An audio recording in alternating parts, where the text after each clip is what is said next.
A two-room church and Sunday school building on John Street, 1854 to 1888. An amphitheater-style sanctuary in the 13th and Spring Street building, 1888 to 1958. A modern sanctuary, fellowship hall, church school classes and activities building on Charleston Road. John Street, 13th and Spring Street, Charleston Road. Through depressions, floods, tornadoes, and wars, these are the buildings that have housed the congregation of Trinity United Methodist Church. In 1979, Hollis Jackson compiled a history of Trinity United Methodist Church, which he called The Story of the Events in the Progress of a Church. We feel this is a continuation of that story, using the most modern of technology to make the story come alive in 1987. Beginning with an article by an unknown author and written in 1885, we find this story. Early in New Albany, Indiana, there were less than a score of professors of religion, the majority of whom were Methodists.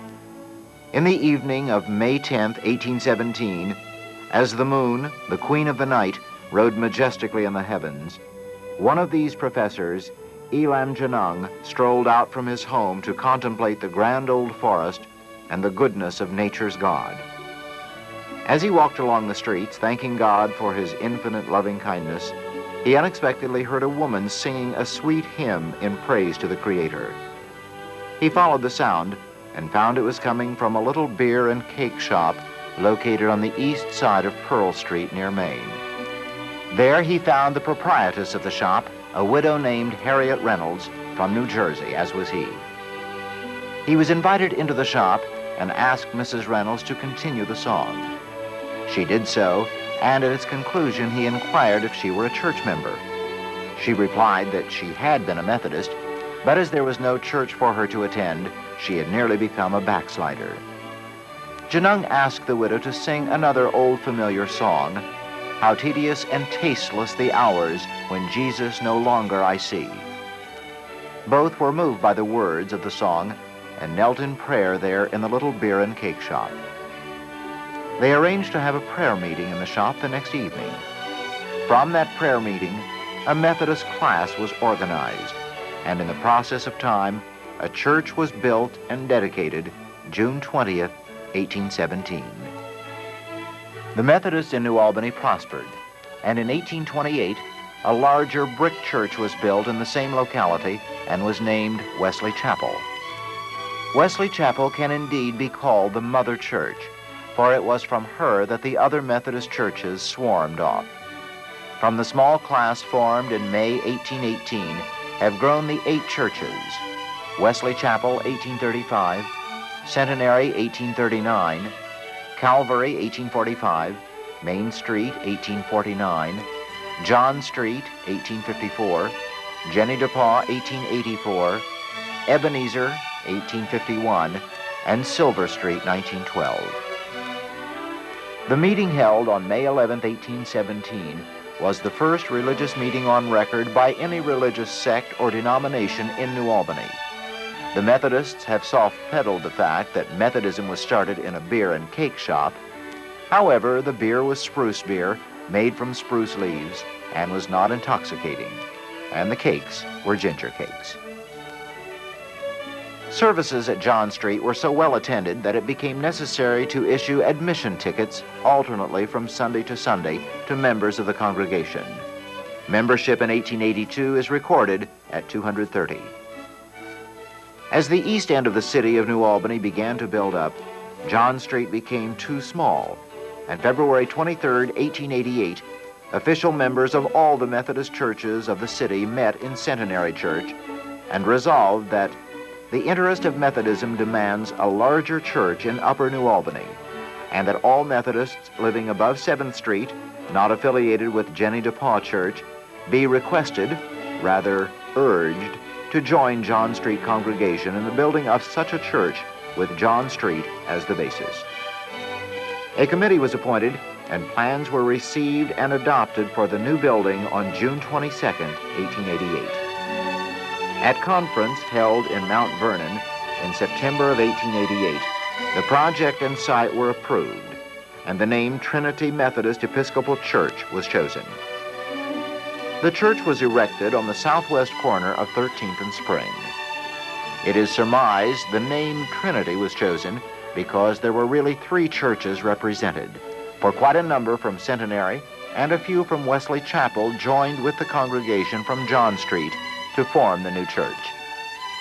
The cornerstone ceremony for the new Trinity Church was on July 10, 1889, and the following articles were deposited in a tin box sealed into the cornerstone.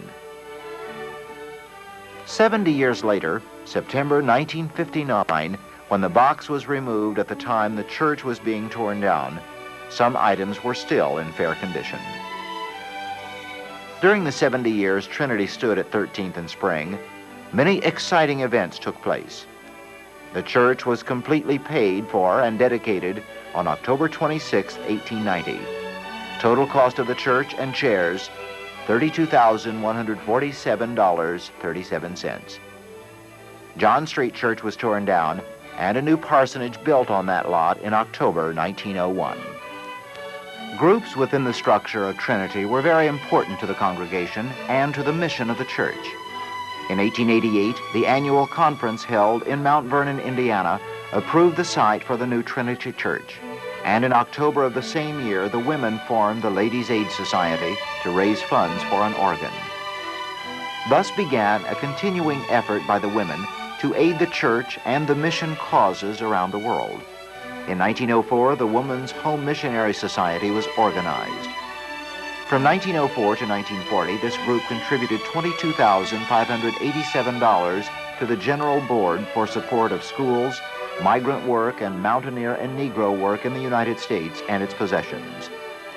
During almost this same time, the Women's Foreign Missionary Society contributed $33,525 to the General Board. In September of 1940, the women's work merged into one society and since then has had several names. The Women's Society of Christian Service. After merger with the Evangelical United Brethren, it changed to Women's Society of Christian Service. And finally, in 1971, it took the present name of United Methodist Women. The purpose is the same, to unite the women of the church in support of mission work at home and abroad. Presently, there are 3 circles or units within the society, and the women work and share to make God's world a better place for many. For 25 years, Urban Streepy was the superintendent of the church school. It was necessary to build onto the original building at 13th and Spring because the Sunday school was growing at such a remarkable rate. The dedication of this structure was November 29, 1908. A class for young men was organized in 1916 and was called the Binford Brotherhood, named for A.O. Binford, who for many years was the teacher and inspiration for the men of Trinity. We have here a picture of the class in 1921, and again when the church had relocated on Charleston Road in 1959. The Mother's Sunday School class was organized in 1924. This class was composed of mothers of young children who were then in the primary and beginners departments. They later became known as the Philethia class and continued in existence until 1984 when the members voted to disband as an organized group. These women had shared so many joys and sorrows and the ups and downs of raising families. It was hard to give up being a group. In 1986, some of the daughters and granddaughters of these women celebrated them and their faithfulness with a lovely party in the fireside room of the church. They had been together for 60 years. In September of 1952, a committee was appointed to make recommendations about a possible relocation of the church. Changes were needed to accommodate the congregation and the growing Sunday school. The building at 13th and Spring needed a new organ, parking and traffic problems were increasing, and major repairs were needed in the building. On January 20th, 1957, the congregation voted to relocate on Charleston Road and to build a Sunday school area and fellowship hall for the cost of $340,000. The property at 13th and Spring was sold, the old church building dismantled and the congregation moved. Thanks to church historian Hollis Holly Jackson, we now have memories and mementos of that building and those people. I'd like to show you some artifacts from John Street and the Trinity Church at 13th and Spring. You've just seen the picture of the dove and the olive branch window that was in 13th and Spring Street Church, placed there in 1888. We have some of the organ pipes from the organ. This one was one of the larger ones.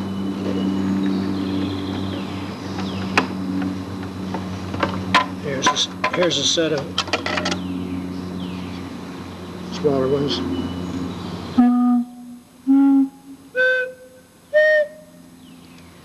And a little one.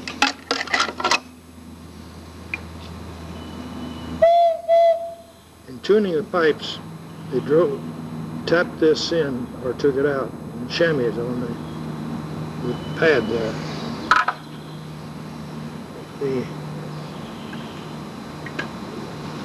This is all solid copper.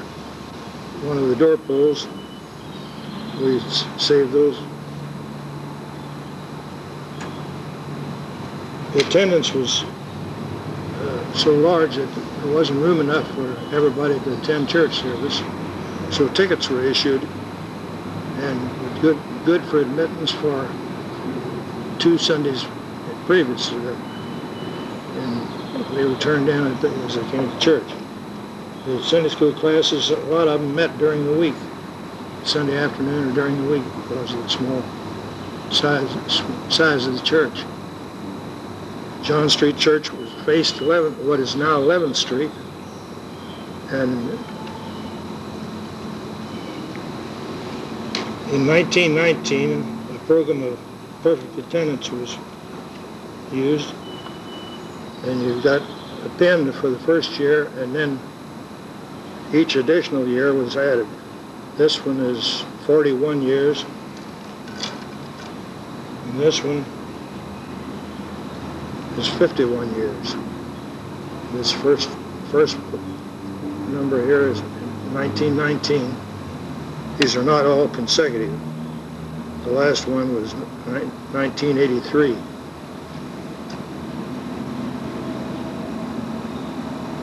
This pedestal was used in John Street. The hymnal was put on there each Sunday. The spire is torn down.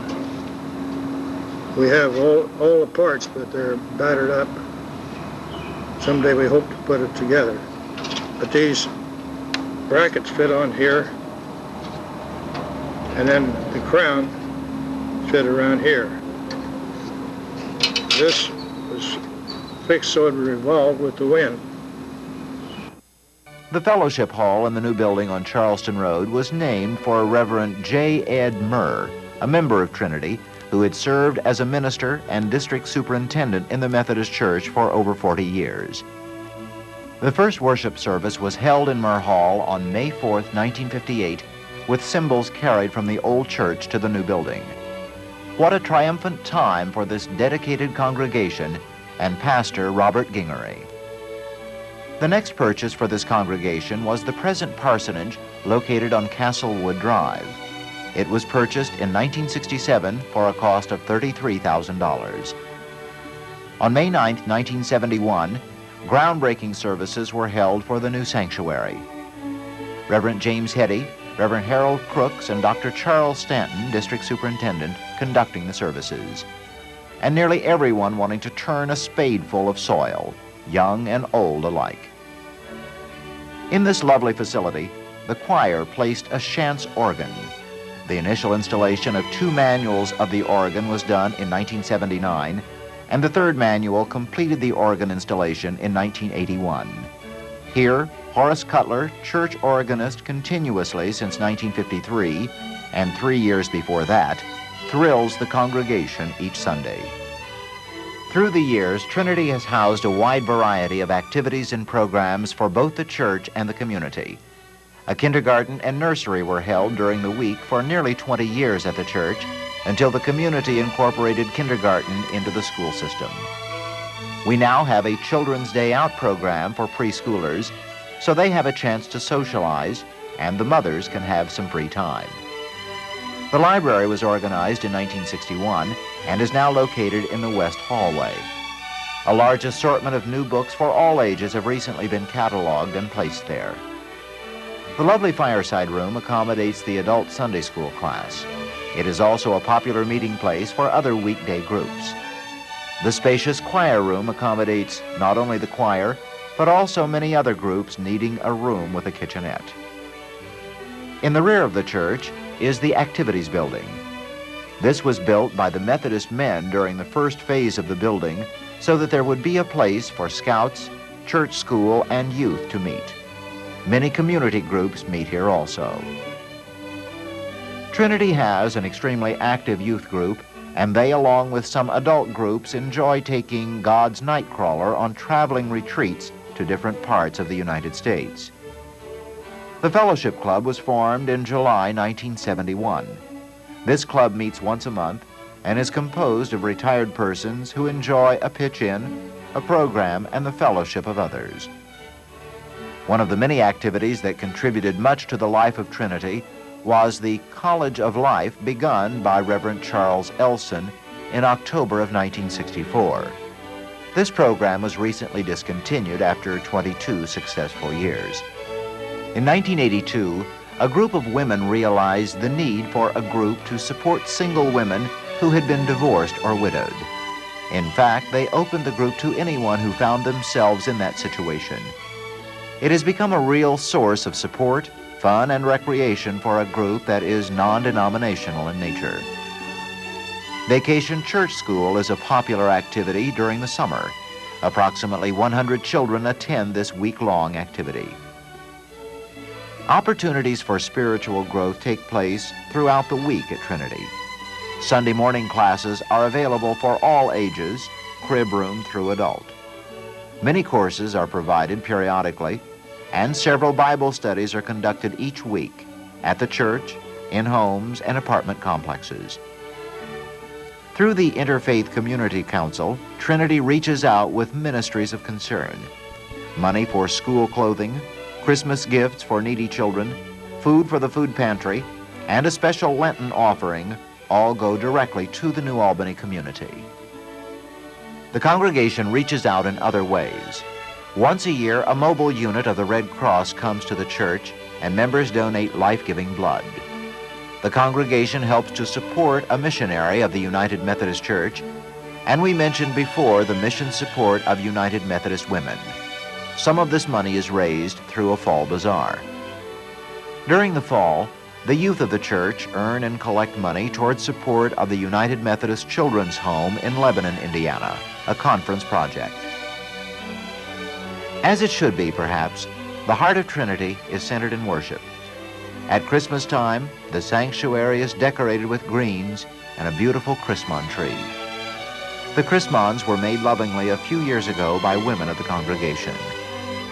At Easter, it glows with the brightness of Easter lilies. Throughout the seasons, the halls echo with the lovely music of the bell, children's, and chancel choir. Nancy LaFollette and Horace Cutler provide the leadership of choir and organ for the specialness of this ministry.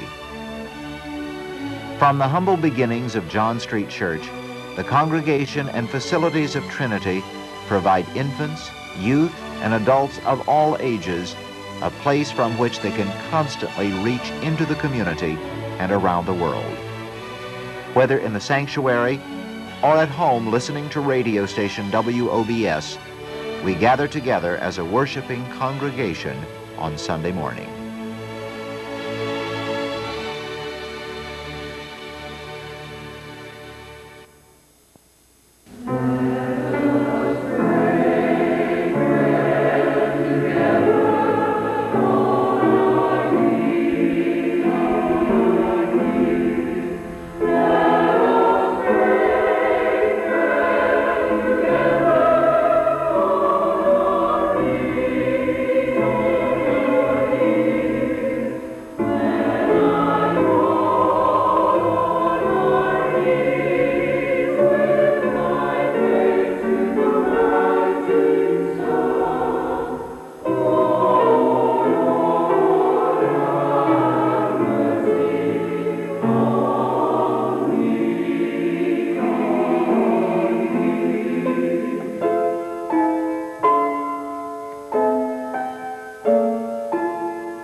Street.